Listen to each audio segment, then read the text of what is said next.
To begin the zigzag sample for a seam finish, set your stitch width on the zigzag to a 3 or a 4. Begin your zigzags and end your zigzags with a back stitch and make it so that the edge of your fabric is 1/4 of an inch away from the needle. This also means that it might line up with the edge of your presser foot or with the 1/4 inch mark on your machine. Remember to back stitch at the end for 2 to 3 stitches and then cut your thread. Next, you'll take your other half of the sample, begin a little bit forward on your fabric, back stitch with the zigzag, making sure to keep the fabric in line with the 1/4 inch, the edge of the fabric with the 1/4 of an inch, end with the back stitch and cut the threads. Now, with both of your samples together, right sides together, you're going to stitch at 1/2 of an inch away from the edge of the fabric.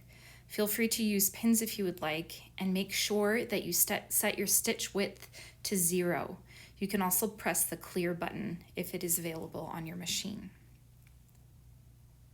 Make sure that those edges are lining up, and make sure that the fabric is lining up with the 1/2 inch line.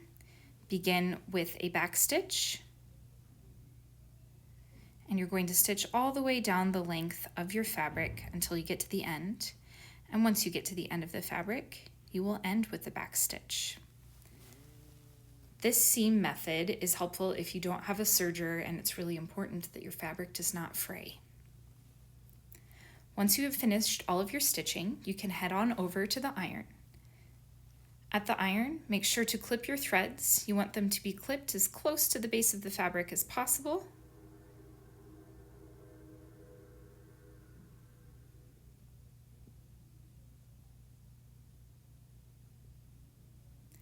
And then you are going to press your seam open.